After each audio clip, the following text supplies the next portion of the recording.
Նախ ցանկանում եմ հավելել, որ այս ամիսներ տևած երկար աշխատանքի շրջանակներում մենք ոչ միայն այստեղ բերել ենք ներկայացնենք ինչ-որ սկրինշոթներ, այլ նաև հստակ կոորդինատներով նշել ենք, թե որ տարածքներում են տեղի ունեցել ներխուժումները, որպեսզի պաշտպանության նախարարը իրազեկված լինի, հնարավոր է դեպքում ավելի լավ կարողանա իր աշխատանքը իրականացնել։ Ինչ վերաբերվում է լուծումներին, ցանկանում եմ նշել նախ եւ առաջ, որ խաղաղությունը հնարավոր է միայն, եթե մենք հզոր լինենք, եթե մենք ուժեղ լինենք, մեր բանակը լինի մարտունակ եւ ապահովված լինի ռազմական բալանսը, եւ այդ պատճառով մենք գտնում ենք, որ առաջին քայլը, որ պիտի արվի, դա բանակցային սեղան վերադարձնելն է Հայաստանի Հանրապետության ինքնիշխան տարածքների դեօկուպացիայի հարցը, որը որ մեզ համար կապահովի նախ եւ առաջ բանակցային շատ մեծ խորք եւ կանք կառան այս զիջումները, որ տեղի են ունենում կառավարության կողմից,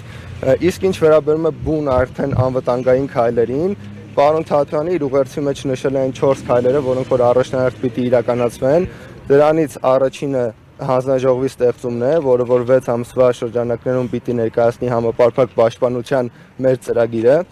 ու որը կսկսվի իրականացնել հենց մեր կառավարությունը ստանձնելուց հետո։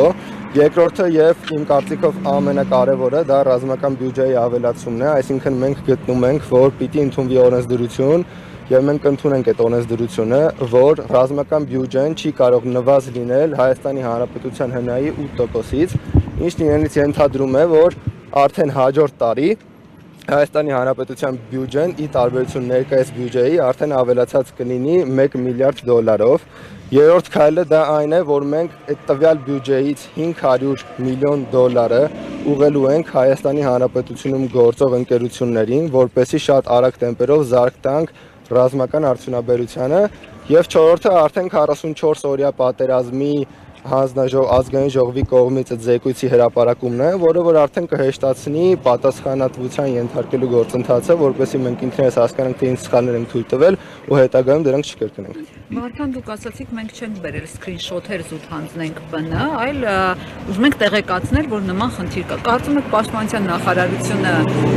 այդքան անադեկվատ է, որ ընդհանրապես տեղյակ չի իր տարածքում ինչա կատարվում, այսինքն դուք եկել եք զուտ նոր տեղեկացնել, կարծում եք ՊՆ-ն ընդհանրապես չի վերահսկում այդ տարածքները, չի նայում ինչա կատարվում եւ ձեզանից պիտի իմանա։ Ինչպես գործընկերս նշեց, տեսեք, պաշտպանության նախարարությունն ասելով մենք չենք հասկանում միայն պաշտպանության նախարարին։ Բնականաբար քաղաքական ղեկավարությունը տեղյակ է այդ առաջխաղացումներից։ Մեր նպատակը այստեղ ոչ թե հենց պաշտպանության նախարարին կամ Նիկոլ Փաշինյանին սրա մասին տեղեկացնելն է, այլ մեր լայն հանրությանը, որպեսզի նրանք տեղյակ լինեն, որ հասարակությունը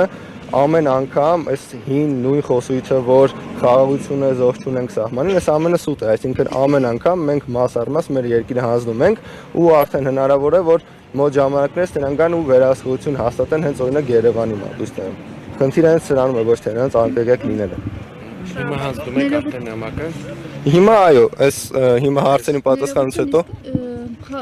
Իշխանության գալ դեպքում խաղաղ ճանապարհով եք այդ տարածքները հետ բերելու, թե պատերազմ։ Տեսեք, այսպես ասեմ, ես ինքս որպես պատերազմի մասնակից դեմ եմ պատերազմին ու շատ կարևոր նկատառում անեմ, որ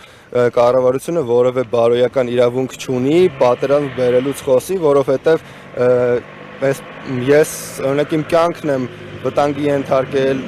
հանուն պատերազմի, հանուն խաղաղության, այսպես ասեմ, իմ ընկերներն են զոհվել, այսինքն մենք շատ լավ ենք պատկերացնում պատերազմի գինը ու ինչ գին պիտի վճարենք։ Մենք միայն գնալու ենք խաղաղության ճանապարհով, բայց խաղաղությունը չի կարող հիմնված լինել կեղծիքի վրա, այսինքն բանակցային գործընթացը պիտի հիմնված լինի բացառապես փաստերի վրա, եթե իհարկե մենք ցանկանում ենք արժանապատիվ ու երկարատև խաղաղություն, ոչ թե ժամանակավոր ինչ-որ շղաշ նախընտրական այդպես քարոզարշավ իրականացնելու համար։